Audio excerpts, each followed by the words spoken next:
Everybody, welcome to the Maryland Opera Recitative series, where we have conversations with some people near and dear to us. And I'm delighted to introduce the lovely, the beautiful Makeda Rose. I've known Thank you. Makeda for about 7 or 8 years. First as an opera camper, and you were there with us several seasons. But I've been so pleased to follow your career because you have been so very inventive in creating, in making your own art and making your own personality. And I admired that when I knew you back when you were much younger, and I'm loving seeing what you're doing now. So let's just get right into it, Miss Rose. Like I said, I've always been so impressed with you always wanted to express yourself. And that was always so important to you. So when did you really decide that you wanted to be a singer? And let's just also talk about the opera portion of your artistry, because you're not just an opera singer. You do lots of vocal genres.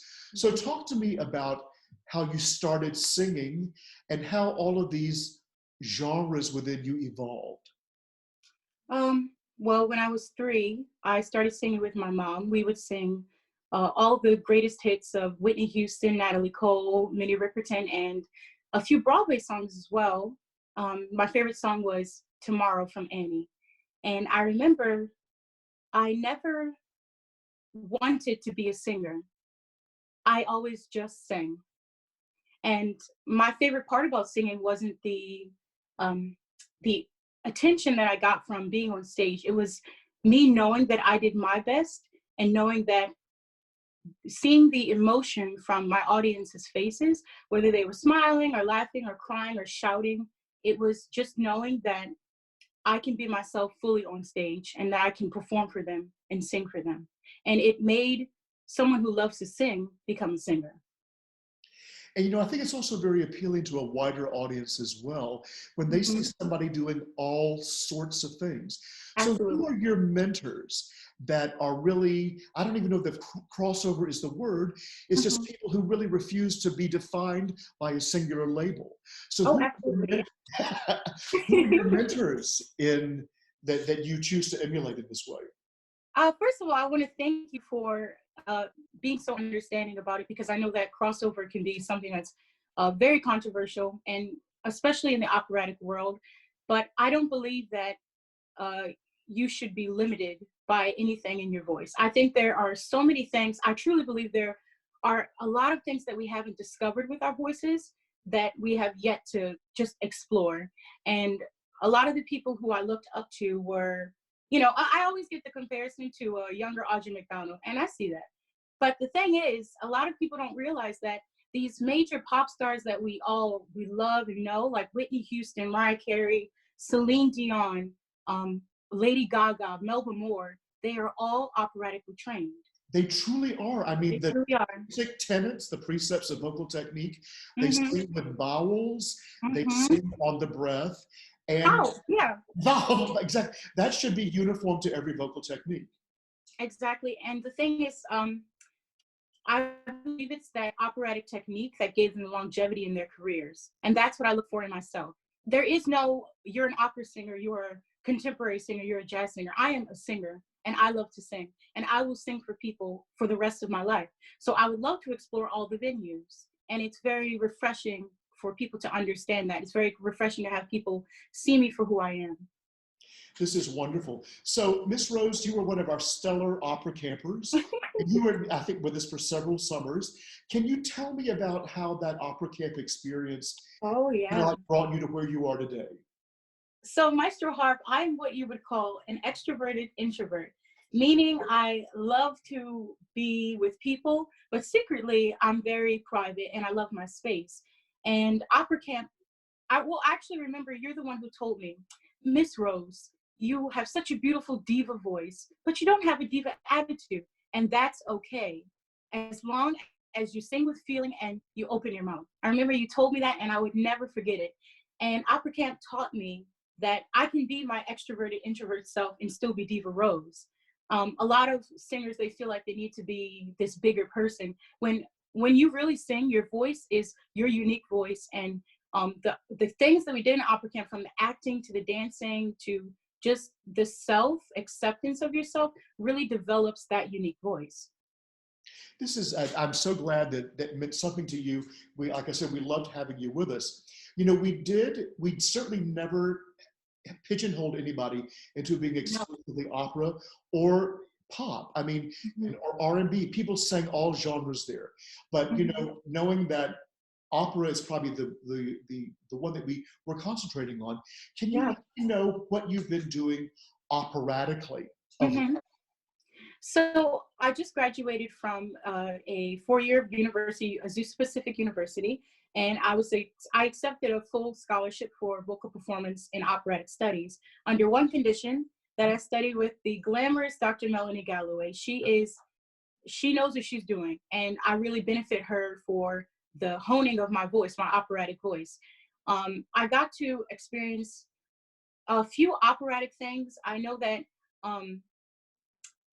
Well, I got to experience uh, just performing in a few operas. One of the operas that I performed in was Hansel and Gretel, and I was the Dew Fairy. And I got to work with Douglas Suvi, who was my vocal coach, and Melanie Galloway.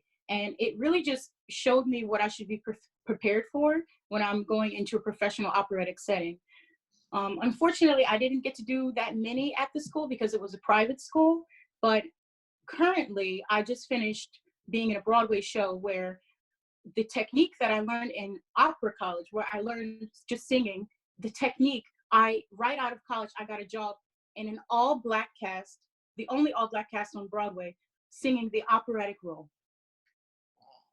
Yeah. Well, you know, also with your kind of refusal to be categorized, Mm-hmm. if I remember when you were in opera camp, you would kind of sing as a mezzo soprano sometimes, and then Yeah. soprano as well.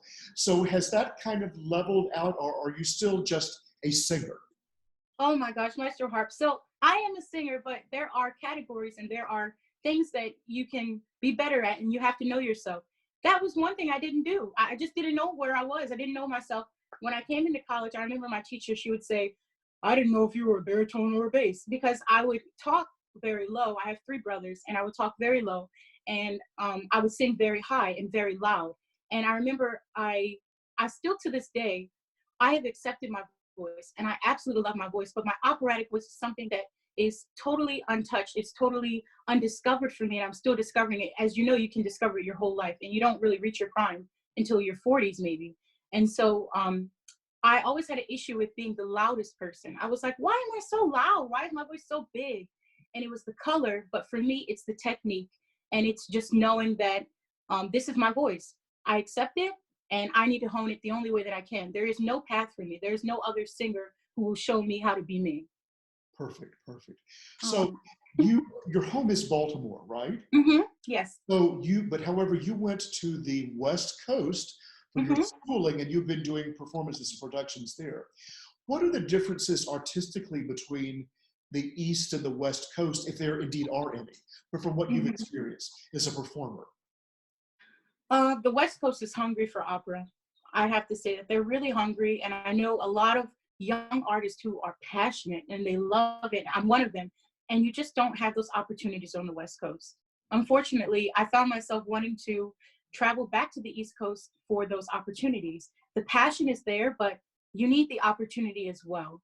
And like I said, I was in one performance, one big operatic show, and my junior senior year, it was we had a change in management, so we didn't get to do those big production shows that you really need. And I noticed that a lot of the colleges around me also have the same thing going on, unless you're USC or UCLA. Even then, it's just no comparison to the East Coast. So I'd say if you do want a big career in opera, if you're a West Coaster, you're going to have an East Coast teacher, and you're going to eventually move to New York, Chicago, or Boston. So Baltimore kind of remains your home, right? yeah, We are so absolutely. proud of you and to claim you. So, Miss Rose, what is your dream role? Now, I am going to ask your dream opera role, but because you do so many things, why don't you tell me 2 roles? One Oh, that is an opera role and one that is a non-opera role. But your absolute dream. Okay, my absolute dream. So I'll tell you my total dream. My total dream may seem very unrealistic to people because it's my dream, and I'm going to make it possible. My dream is that I would be a singer-songwriter who does my own music, who loves my own music, has a positive, beautiful message that is also current and forward.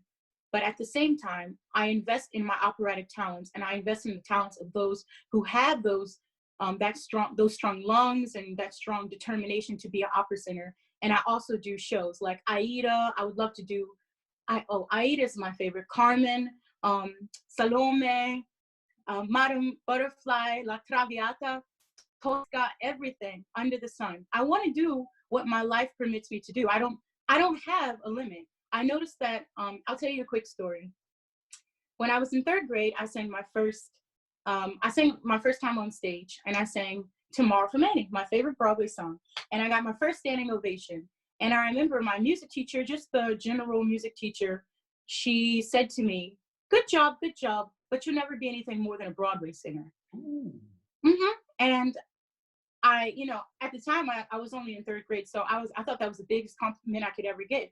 I was so excited. I told my mom, and she didn't share my enthusiasm, as you can guess. And the next day, she said, okay. She pulled up this weird song on YouTube, and she said, I want you to listen to it, and I want you to practice it again and again and again until you get it perfect.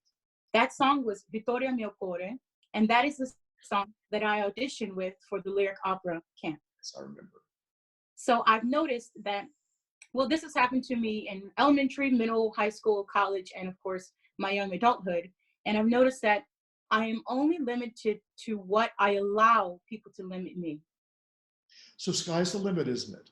Absolutely. And it doesn't really matter if you're in a 4,000 seat Metropolitan Opera House or even in somebody's living room. It's just the creation of the art and the communication with other people. So, Miss Rose, in 20 years, you're already a firecracker. Oh. You already have all these ambitions. So, Miss Rose, when the world sees Makeda Rose in 20 years, what fierce, creative woman are they going to be seeing?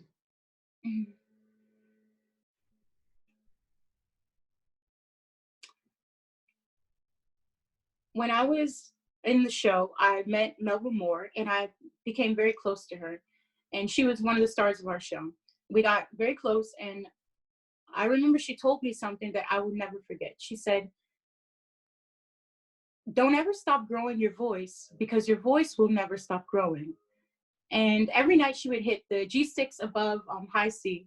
And one night I just asked her, when did you know you could hit that note? I know you're a soprano and I'm a soprano and you're operatically trained, but when did you know? She said, I didn't.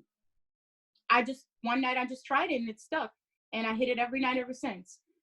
And if a woman in her 70s, who's been a big pop star and a big Broadway star and who's operatically trained, she's in her 70s now, her voice has completely evolved to do things that she never knew she could do. I think in my young 20s, I have no say in what could happen with my voice. And I know that a lot of people would like to determine where they can go and what they will do. But for me, it's one step at a time. And I'm happy with just being in the moment, just being in the present, because it's a present. Isn't it wonderful, those of us who are the creatives and who love music, that we're constantly learning? Like the aria Visidarte, that's so important for me from Tosca. Every time I play it or hear it, I get something different out of it, because it evokes something in me that's different, or sometimes I didn't even know was there. So that's just so what is so wonderful about those of us in this world, that we are constantly evolving, that we make it what we want it to be. And if we believe in something hard enough, it will come true. It will happen. It will come true. So, Miss Rose, thank you so much for being with us. We are so very proud of you. And like I said, we're going to be continuing to watch your trajectory of your career. And we are so happy that you called Baltimore your home and that you have been with the Maryland Opera. So everybody, thank you again for being with us as part of our Maryland Opera Recitative series conversations with those near and dear to us. And opera now and forever, and I will see you at the opera. Bye. Ciao. Ciao.